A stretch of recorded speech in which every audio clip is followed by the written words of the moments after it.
Like being able to see the.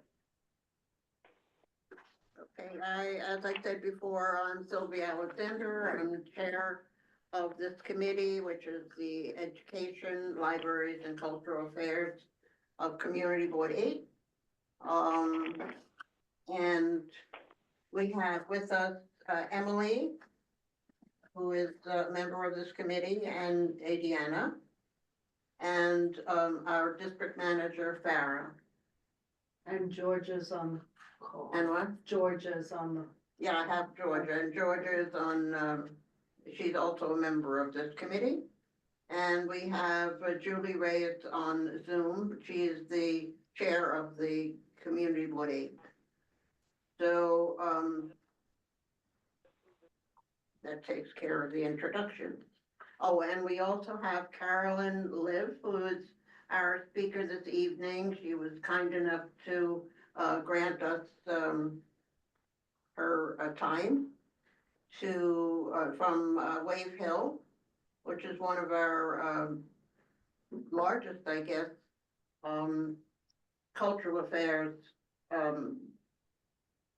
organization here in Riverdale, in District 8 and Community Board 8, and we're thrilled that she accepted our invitation.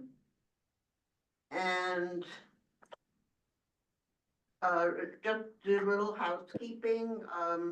I need to, the last meeting was on December 11th. And I have the minutes of December 11th and October 22nd to be approved. December 11th, I didn't have a quorum, so this time I do have a quorum.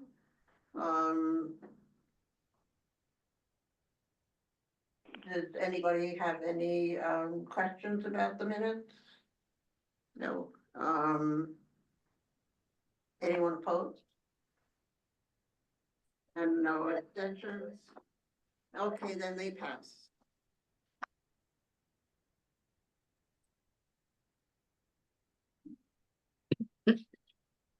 See who this is.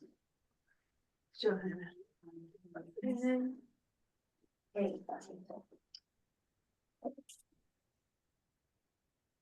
Um, Joanna just joined us. Thank you for being here.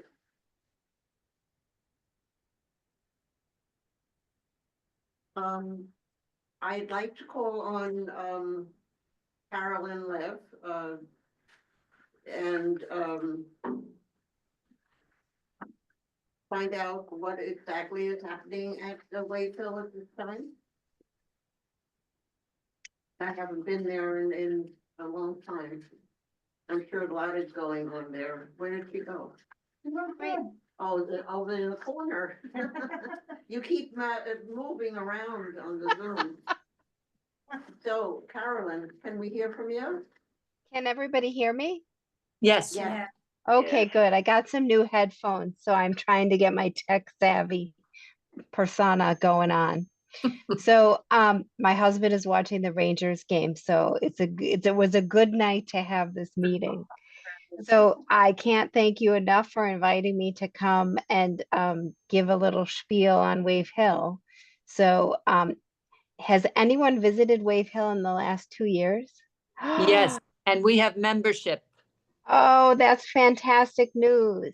Okay, well, it's not too late for everyone else to come visit, and hopefully the rest of the members of Community Board 8 will make it a point to come and visit. I just wanted to take a little bit of your time because this is a milestone year for us. It is our 60th anniversary, if you can believe that, of being incorporated as a 501c3 as in your beautiful I guess it's not a borough, it's our community. So we are a community because we have to be really careful with our neighbors because it's unusual to have a cultural institution smack next door to someone's house. So so we're in a little bit of an odd situation, but we love our neighborhood and we love our neighbors, and everyone is so supportive. And I hope that people who do come and visit, and those of you with memberships, treat us as you would your backyard. So, which is lovely. And then we'll be here for another 60 years, God willing. So if you can see behind me, this is what we'll look like in probably another 2 months. But before that happens, our snow has melted.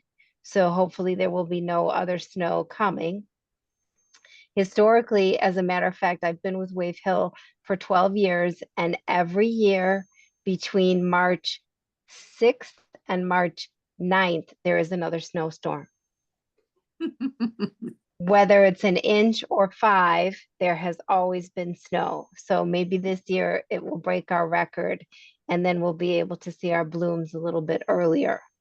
If you haven't visited us in March, towards the 3rd and 4th week of the month, we do have this odd phenomenon called the glory of the snow. And it does, it's a carpet of an almost blue bonnet type flower. If you've ever seen that in Texas, when the blue bonnets pop on the sides of the highways all over Texas. We have something similar. It's a little more purple than a blue bonnet, and it's all over our woodlands and under our trees. So please, if you are not already a subscriber to our eBlast, please do that, because we will let people know through our eBlast and also on Instagram when the time is right to come and take a beautiful walk in the spring sunshine and see all these beautiful blue flowers that do form this amazing carpet. Aside from that, we are gearing up for a lot of 60th anniversary festivities, and please mark the calendar for June 4th through the 8th. And we're having so many special programs during these few days, especially Friday, Saturday, and Sunday. Now, as you may know, Thursday is historically a free day for us. So from opening to close, we are free to the public, and it is our one free day every week. So Thursday of that week, we do have some exciting things happening. There's going to be a lot of family activities because it is a no school day that Thursday and Friday. So we're piggybacking on the schools out holiday to have coloring stations, flower making stations. We do have a ice cream man giving out free ice cream for the Saturday and Sunday. And then especially exciting, we have the pleasure of welcoming the Great Pollinator Ramble. And what that is it's, I don't have a picture, unfortunately, but it's a person who, have you ever been to the Halloween parade in the village with the big Mhm. puppets? Mhm. Okay, it's those big puppets, but they're basically pollinators. So there'll be a lot of butterflies and bees and all sorts of insects that help the garden pollinate. So it'll be a demonstration on these amazing puppets and the puppeteers. And then we'll be doing a parade throughout the ground. So it's very family friendly, but it's also pretty cool for adults if you've never seen one of those up close, because they're bigger than a person. So it's very exciting that they'll be able to come visit in the Bronx.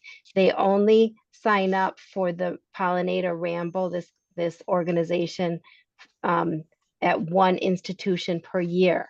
So we are lucky enough on our 60th to have them come join us for Saturday and Sunday. The other things that we'll be having is on Saturday, there is going to be a happy hour in the garden where you're going to be able to sip and stroll, and we'll be open a little later. So we're going to be open till 7:30 that night. So you can have a glass of wine if you choose, or an iced tea, and be able to wander through the gardens at that golden hour that doesn't happen very often. And then, of course, aside from our 60th anniversary kickoff weekend, we are still celebrating our Sunset Wednesdays. If you've ever been to Wave Hill on a Sunset Wednesday, they happen in July and the first 2 weeks of August.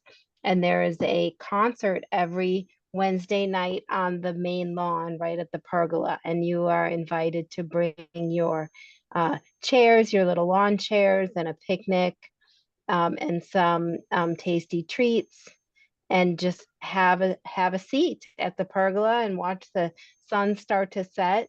And it's a lot of varied musicians, and we have a visiting act to kick off the first one at the first week in July from Carnegie Hall. So we have had in the past many jazz musicians. Samara Joy was Mhm. there last year and the year before. So we do a lot of different things, a lot of music genres to attract a local audience, and it's a wonderful way to spend a Wednesday evening. Does anybody have any questions?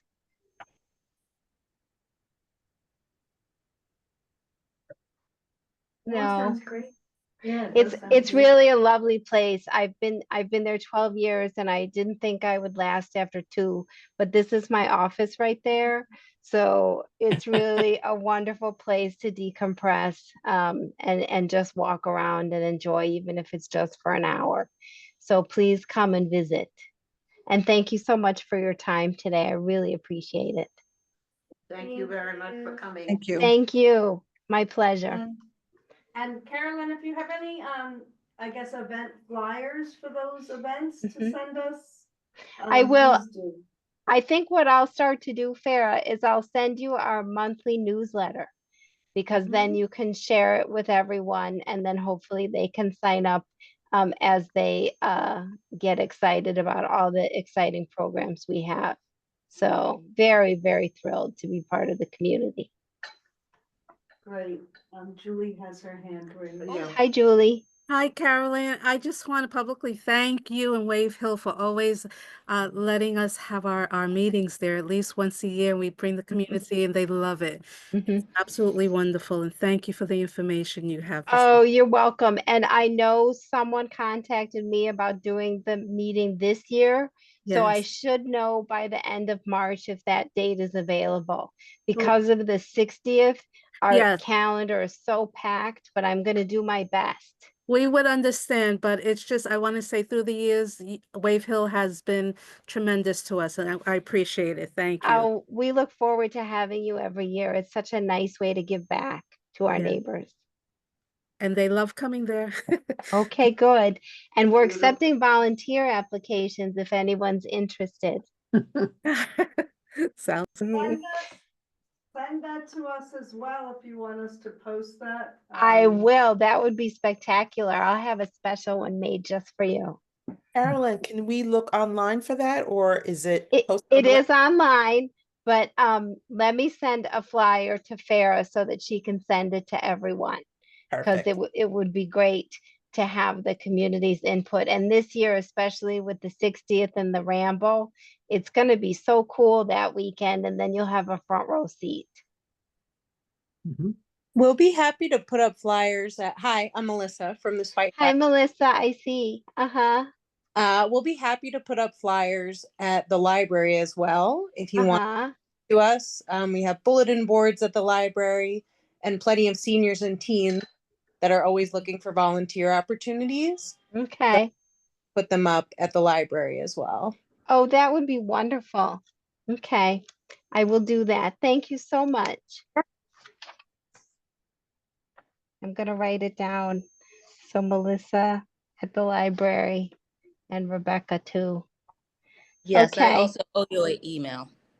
So Okay. about that one issue that we're dealing with, the legal department's perfectly fine with it. Okay. But we'll talk later. Okay. We'll All right. off Thank you, everyone. You have a wonderful evening. Thank you. Thank you. Bye-bye. The next item is the library's report. We already know what the Fight and Dival is doing. You're new to the branch, Bernadette? To the brand, to your group, or to Spite and Dival. I've been here 2 years, but I'm just actively involved right now. I see. Sorry, just Because I don't. clarify, see Bernadette doesn't work at Spite and Dibble, but Bernadette, the group, the teachers group, they do, we welcome them to use our space, for their meeting.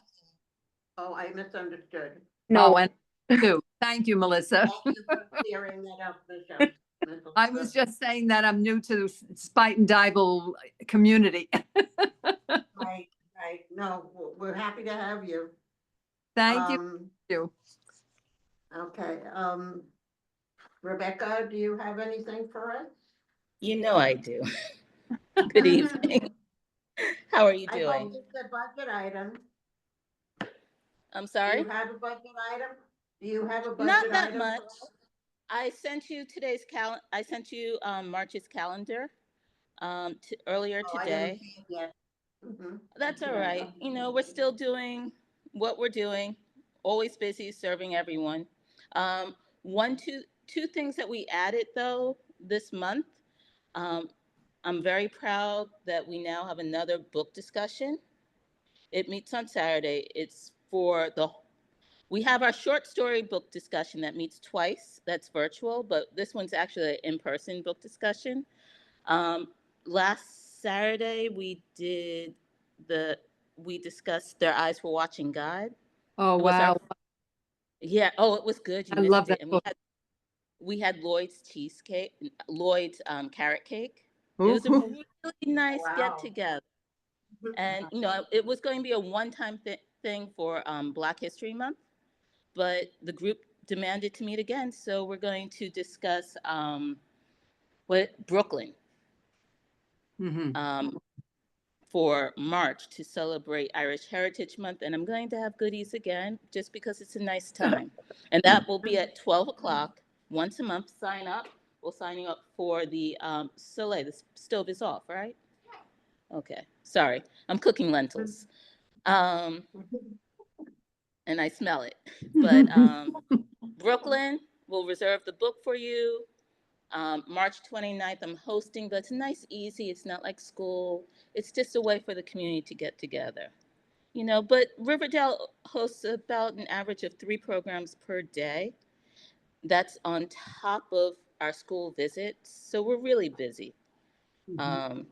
My children's librarian sees at least 120 students per week in school Wow. visits. So we're doing our part. We're doing our You always do. Thank But you. I encourage you to forward anything that you want as far as budget is concerned, because we have to submit it in April, so we have a little bit of time. But if you just Okay. look out for that. And then you know what's coming in March, budget action with the mayor's budget, but we'll talk about it then. Right. We haven't gotten our orders yet. So I'll be reaching out for your support and all the like. Thank you. Good. Yeah, I'd like to talk about the budget sometime. Is that a topic today? You could ask a question, yes. Oh, okay, great. So I'm very concerned about the eradication of the Federal Department of Education, and I'm wondering what the consequences are going to be. Well, I have a little bit of a speech put together because that was going to be my report. So if you just bear with me Sure. until later and in the meeting, I'll be happy to do that. Terrific, thank you. I can speak to that from the library standpoint.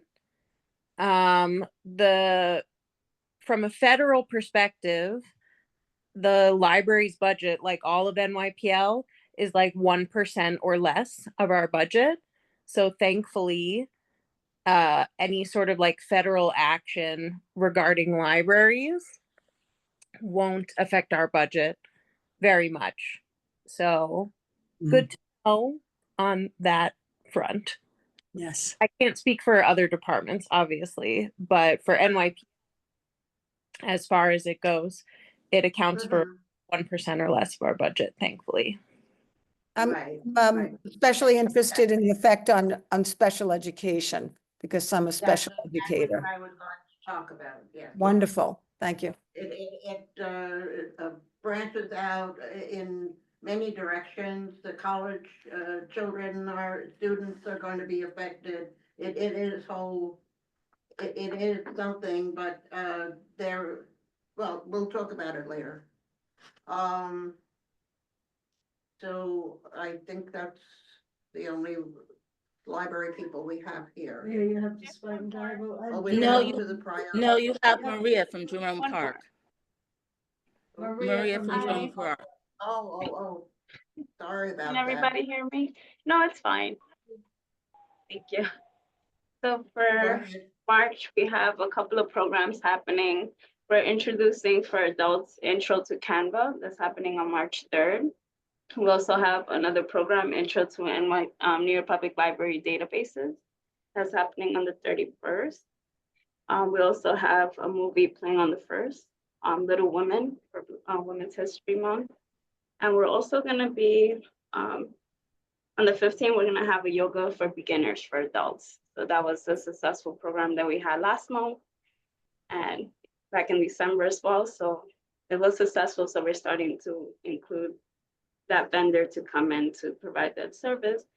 We also have for children, Little Mover story time on Tuesdays from 11:30 to 12:30.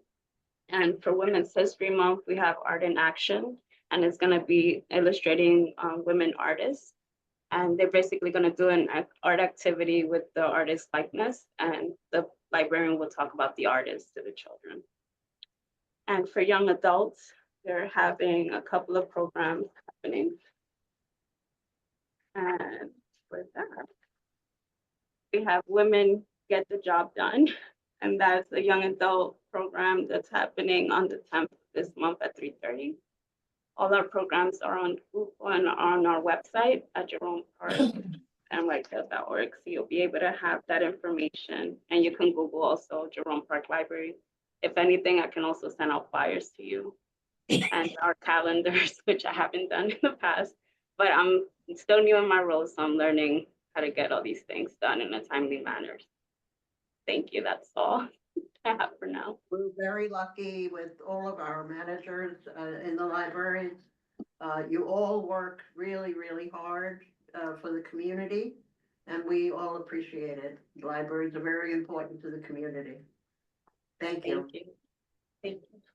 Can I just touch on additional Spite and Dival programs? Bernadette very eloquently talked about our ABCs of book banning programming, but I just wanted to quickly introduce a couple programs that we're going to be having. Creative Aging on Mondays at 1 o'clock. We're going to be having a teaching artist come in and work with our groups of seniors it's open to the public to do some artwork, and it should be really fun. That's on Mondays at 1, starting March 17th. And then in addition to our regular Tuesday family story time and Wednesday baby story time, we've introduced a Thursday sensory play date. So basically we introduce a whole bunch of sensory toys, activities, curated sensory books, and invite the community to basically have a little play date at the library. So we're very excited. And that's already started on Thursdays at 11 o'clock. And I'll follow up and send flyers for that as well. That's all for me. Good. And Melissa, one thing I wrote to Aga and told her that Councilman Dinowitz will be coming on Wednesday for about a half hour to meet with our group on what's next, the future of education, to tell us what work he does and what issues and concerns they have been addressing on his committee for education that he sits on for the state of New York, for New York. And he'll be there around 4:45 or 5 o'clock, just about a half hour or 40 minutes to talk with the group. And then we'll ask him what we can do to help him. She did mention that, and that actually, Bernadette, of course, we always welcome Councilman and Assembly Member Dinowitz if they wanted to visit. But also Anka wanted me to invite you guys if you visit the community board to the library, if you want to come to a program, have a visit, we'll be happy to have you and give you a little tour. I think it would be very fun. So That would be excellent. Thank you so much. yeah, to the community, of course, you, Bernadette, as well, but the board, if you'd like to come. Thank you. Yeah.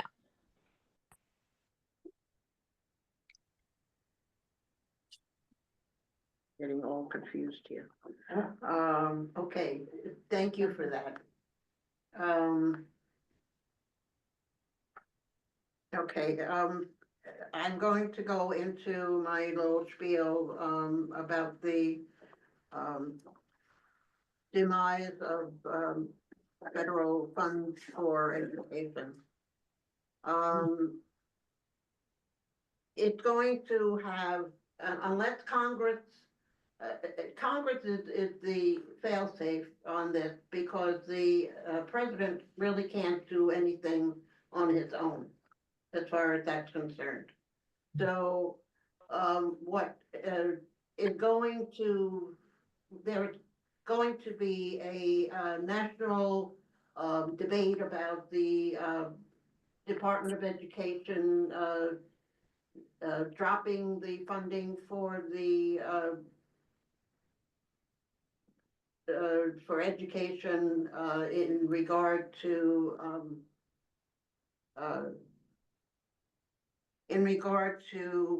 how that is going to manifest itself for the rest of us. The federal programs that are affected by it, many of them are really life-threatening things. One is the special education. The resources that the federal government pays for, I can't imagine that the states are going to have that much money to cover everything that the federal government now covers. So they are going to have to cut back. And what is going to be happening, in my opinion, the programs are going to be cut. The state is not going to be able to fund them, and the students will suffer. And what will ultimately happen, in my opinion, is that the I don't want to say wealthier, but the why is this happening? Oh, just finish your speech. Yeah. That the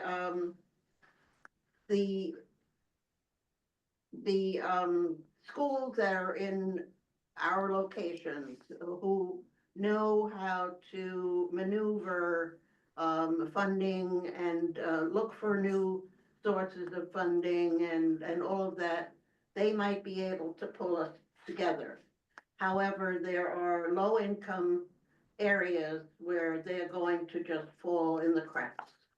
And that's very disturbing because they have a right to have what they have now in the future. And it's not fair to cut them off like that. Nor is it, I don't want to get into politics, but it is a political thing. And this is going to be going on for a long time because this is not going to go away. He being Trump, our president, sticks to things that he presents, and we'll have to see who comes up against him. Like the unions, they are very much against this also.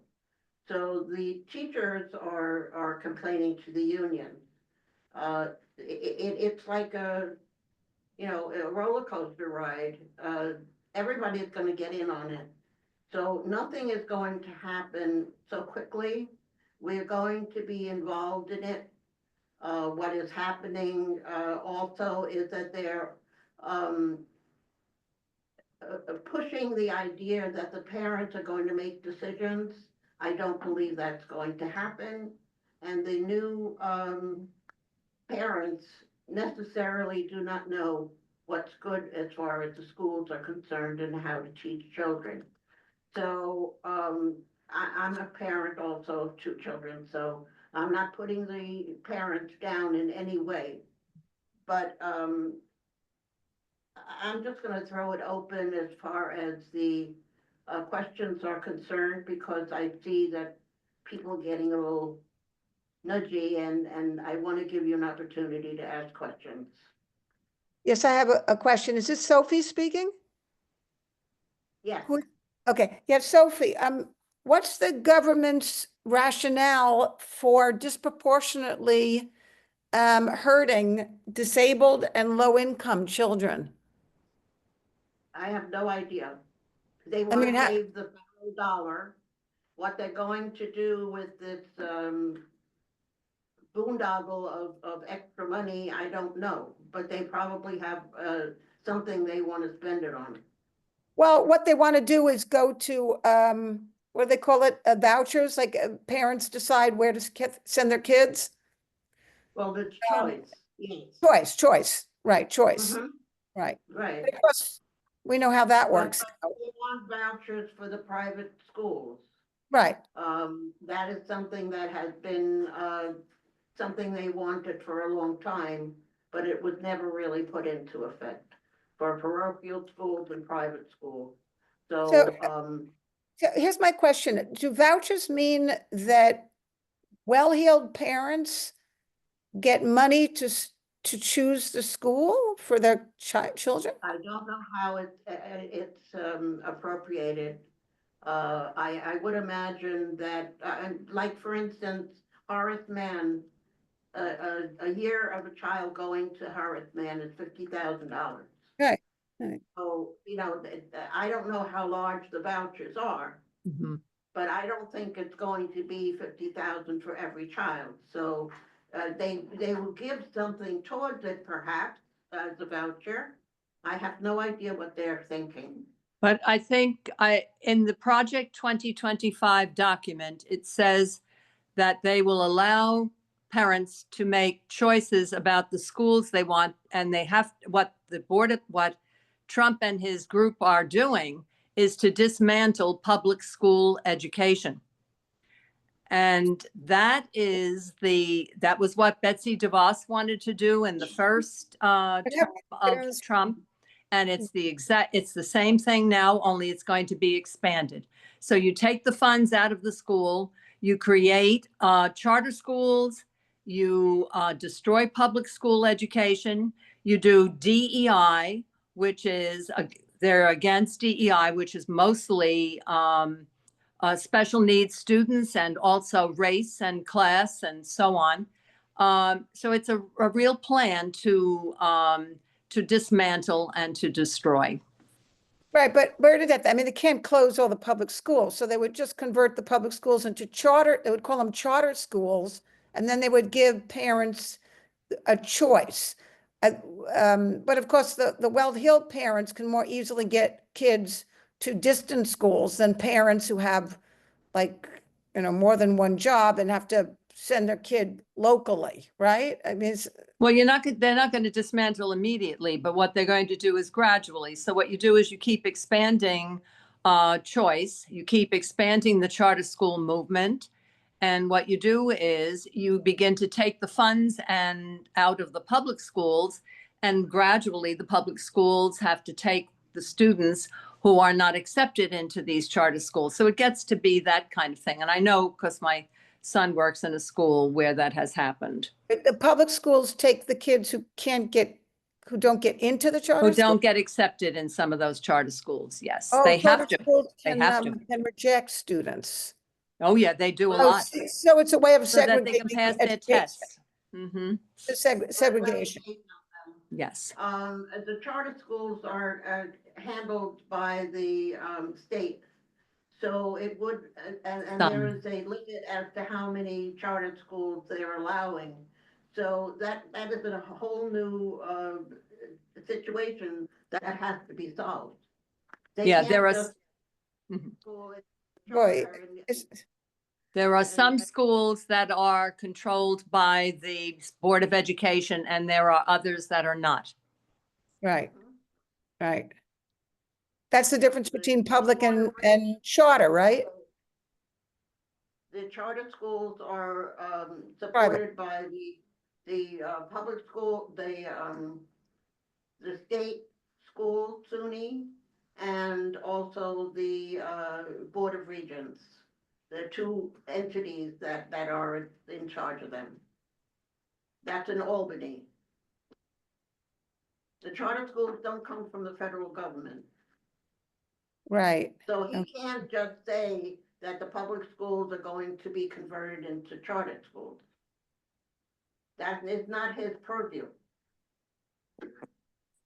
Right. So this has to be looked at by the Congress people to see what fair situation they can come up with to make this a working thing, because certainly the children are our future. So they have to be educated. And he does not feel, he being Trump, that the children in public school are being educated properly because they lack education compared to other locations, like Europe and other places. Well, I mean, we certainly have a crisis. Yeah, we have a crisis in public education, but the answer can't be to give them less money. Well, that's going to be, tragic, because maybe some less money, maybe there is a lot of waste there. I don't know. I don't see their books. But you can't just cut it off Of course you and can. just say, we're gonna, we're just gonna not regard anybody or anything. Well, of course, So, it's being I played say, out now. Yeah, sorry. Go ahead. And I don't have any real inside information for you, All only right. what I read. Yes. Bernadette? I think that wrapped up in all of this is the fact that there needs to, that they want, that the Trump administration wants to control what is being taught in schools. And number Yes. one, we don't want children, and I'm saying this sarcastically because this is their thing.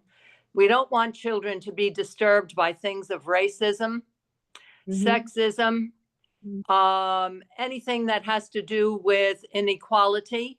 And so what we want to do is, according to 2025, is to accent academic successes and academics. And so what that does is there's an underlying piece here. And that's why DEI is attacked. That's why we see our media being destroyed. Joy Reid going from MSNBC as one of the two Black people who are at MSNBC, so that what you do is you whitewash everything. And that's what I see happening. And that's the destructive piece. It's, for me, it's racism. And I see that actively involved in almost all of these situations. But, and I don't see too much. I mean, every day people are bending their knee to him. And so therefore, will they capitulate also on education, which, people are going to complain the most about education, while at the same time, teachers are working like crazy to get back to the emotional and social and academic growth that was lost during COVID. So, I mean, I just see a whole lot of problems here. I agree with you wholeheartedly, but I don't have any answers. I No. don't know what's thinking. Well, he put in Linda Mahan as the Secretary of Education at the federal level, who is in wrestling. Yes. It really is astounding. Isn't it how sad? People are being chosen. But here I am being political, which I didn't want to do, but, I the think thing education is- is political. Well, it's Yeah. true. And she was chosen, and she's a private, school component. She, doesn't have any idea what's going on in the public schools. That's right. So he was chosen as Mhm. the front man for this, even though she does nothing. And Right. it's very unfortunate that he's doing that, but that's the way he does things, and there's no stopping him. Hopefully, there will be somebody that will stop him in Congress. Mhm. Hopefully. What was all that about?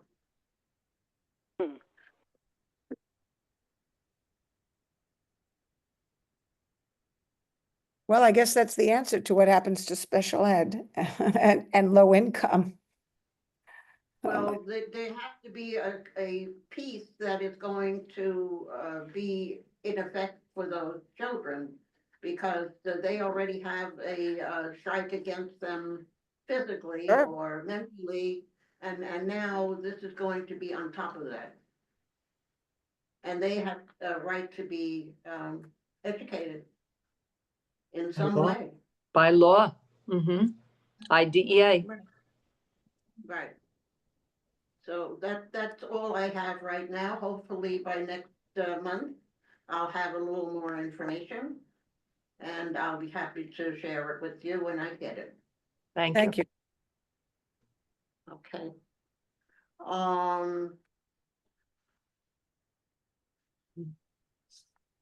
Okay, our discussion on the budget, we have sent out letters to the principals, and they have not all responded, but there are some that did respond.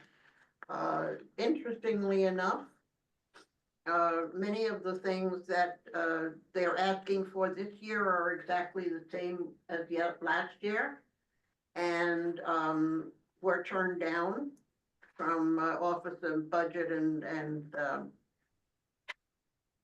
Management and Budget. One of them is Am Park Neighborhood School, which is up by the reservoir on Hillman Avenue. They gave up some of their rooms to be used for teaching rather than libraries, and they want that library to be restated. And OMB doesn't think that that's important. However, I just want to put in here that many times the elected officials give money towards some of these things, even though OMB turns it down. Eric Dinowitz, the councilman, has given large amounts of money for like JFK's track field, $1 million, and 141 got a new auditorium, a library, over the years, not all in one shot. And there are other schools like PS 24 who want a larger lunchroom because everybody doesn't fit into the lunchroom that they have now. And they get turned out year after year after year. So, and this year, unfortunately, somebody went over our priorities and just, willy-nilly turned everything down. Education is not a popular item. Mhm. They go after transportation, housing, other things that Yeah. we feel more important. Uh, So, Sophie, who's the they? Who funds? Who does the funding? the funding goes to the schools. We would No, but want the- who does the funding at the city level? What are they called? The city council? the city council gets, extra money that they can spend in their district. That's the Right, but one who that I- does the funding? who gives money out? The council gives it out. The council. Okay, I didn't really know that. Okay. So when you say Eric Gibbs, that means that he proposes it and the council passes it, an appropriation? He gets, actually, years ago, it was $1 million to spend. Okay, everybody in the council got $1 million to spend. Oh, that's how But it now works? I think it's $5 million, so he can do more. Oh, I see. So Ah. he can take the money that he's allotted and spend it as he Where pleases. he wants. Okay. It doesn't have to be okayed by the council. It doesn't have to be okay. by the Discretionary council. money Okay, He has control over. okay, interesting. Wow. So, another school is Intech, which is down at the bottom of the hill on Tibbet Avenue. They, want to have, better control of their heat and the air conditioning. And they need lockers for their children. I'm gonna speak about that next. So, Marie Curie, High School, which is in JFK's, campus. They have been trying to they teach nursing and, they're trying to get some money for a separate room that has, the updated, equipment that they would be using were they in the, field. And, OMB doesn't believe that should be funded, so, I'm going to try to get some more schools involved and, we'll have, more of an update in March. So OMG, so what's the relationship between OMG and the city council? They're the funding source, as They're the far funding as the city money, I don't know where it comes from, but they end up, can you explain where The money? city money is through OMB, the Office of Management and Budget. Right. That is city money. But I think there's also city agencies that we ask to fund these things, like the School Construction Authority or DOE. Also with transportation, we ask DOT, Department of Transportation, to fund things. But more times than not, the response is that the agency can't fund this, reach out to your elected official. And that's really where a lot of things get funded in our At the city council level? Yeah, and does the mayor have a position have a say in, he must have a say in it, right? The mayor doesn't have a direct, relationship with us. In Re- funding. With OMB?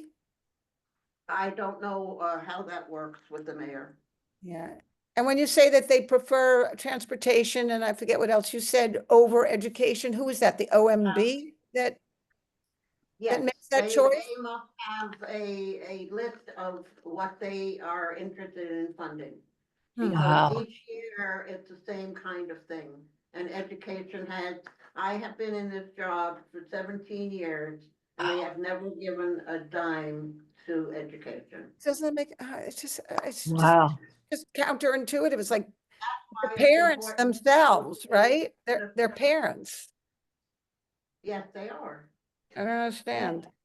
I'm just gonna add to that the mayor gives the funding to the city agencies, so, Right. depending on, they can only fund so much. So the agencies can't fund a lot of stuff. Again, that's why city council or state senate or assembly has funds that they can, invest in our neighborhoods. Right. The- Is the the- board, I'm sorry. Okay. The money often comes from Albany, from the assembly and the council here in New York. And that goes into the budget of the Department of Education. And then,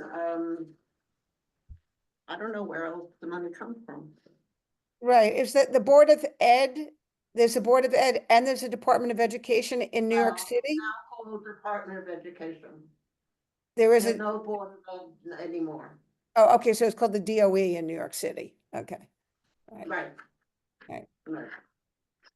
And as Sarah says, the agencies do get money, but they're for different reasons. It's not education. So if you were to, if we were to advocate for you and the committee here tomorrow when we meet with Eric Dinowitz, what would you want us to say or to stress with him as supporters of education? What would you want us to do for you so that we work together, we support each other, it's like an extra little bump that says, okay, you better pay attention to this group, without saying it that way. And he's a former Well, special educator. Yes, he is. But he has already made his mind up with his discretionary funds that he funds things that we don't get from the city. So he's got the $5 million and he's Yeah, going. he should continue to do that. Right. So I just wanted to ask this, and please excuse me if I'm so ignorant, because I really am about a lot of this. Have you given him a prioritized list, or is it just like a list from all the schools and then he chooses the schools he wants to do the projects with? Well, our chair of the board and our district manager meets with the elected officials. Yeah. With a list in hand, and they discuss what it is that they might or might not fund. Okay. So our priorities are in ranked order. Uh-huh. So Good. they're doing their job to get the money for it. Okay. Thank you. It's not funny. Oh, Lord. It's really, yeah, It is a criminal thing. Our lottery money, which was supposed to go to education, doesn't go there. It gets put into the pot that is the city's pot from Albany, and that disappears. Wow. And the funding from the state keeps changing their system, so less and less information. Yeah. Yeah, It's and the not a good low thing. income lose out because the well-heeled parents that go, their kids are gonna be okay. Yes, Mm-hmm. yes. If they're going to the private schools. Mhm. Yeah. You don't find that kind of child in our schools anymore. Right. Mm-hmm. Wow. Okay, so I Thank think we you. finished. You're welcome. Yeah, thank you for So the I education. will keep my eyes and ears open, and I will be happy to share anything that I get in terms of March meeting. Thank you. And if there's anything that we can do, the people who are in our group are all retired educators. 3 of us are from Bank Street School of Education. I've been a principal. I've also been a teacher. We have people who are in special education, people who are in technology, those who are researchers with regard to critical thinking in schools and non-indoctrination. We've got a union person. So we've got people here with varied backgrounds, and whatever we can do to support you as a group, please let us know, and try to get my email there to you, and when we meet, and perhaps you can come and talk with us. Whatever is necessary. Are you the group that meets the Wednesdays? Yes, Oh, okay. yes, Yes, I'm a member too. yes. Valerie's a member also. Okay. Okay, I'll be looking for that. Wonderful. So, I will keep, working on the, principles as to the, budget for FY 27. Is there any old business? Any new business? Oh, new business. I have some flyers here, but, you can call the office for these if you, like, because there's no way I can get them to you. This is a, New York Botanical Garden event that is on March 1st from 10 to 5, and it's, to experience the orchid show and Mexican modernism. If you call the office, I guess you can, in fact, Yeah, we're gonna post it on our social media. oh, it'll be on our post, Yeah. yeah. And this is February is Black History Month. There will be a, where is it? March 8th, it's Saturday at Vladeck Hall at the Amalgamated Housing Corp. One person reading, dramatizing Black women's struggle for dignity and better working conditions in the Bronx during the 20th century. If anybody's interested in that. And the last one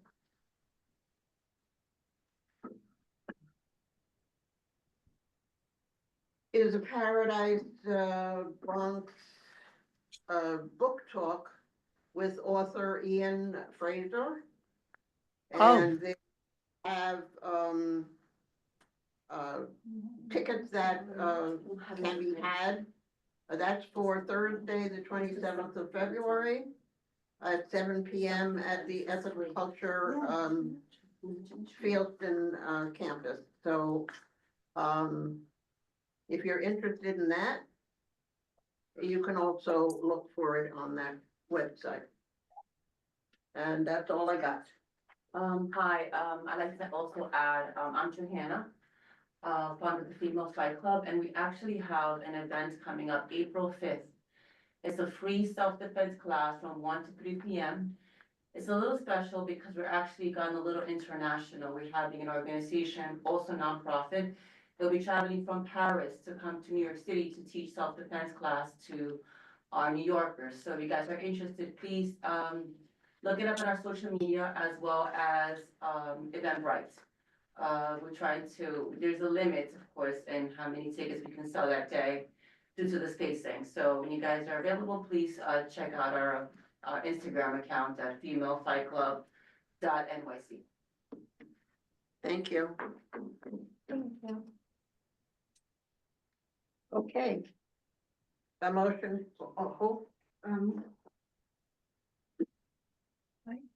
I haven't spoken to her yet. Oh, okay. I didn't know that. Good.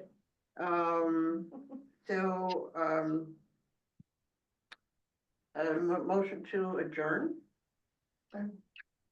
I'll second. Okay, we vote on it. All in favor? Aye. Okay, thank you very much for all of you here and on Zoom, and I hope to see you again. Thank you. Thank you. Thank you. Thank you. Thank you all. Idol. Have a good night. Have a good night. You as well. Bye. Bye.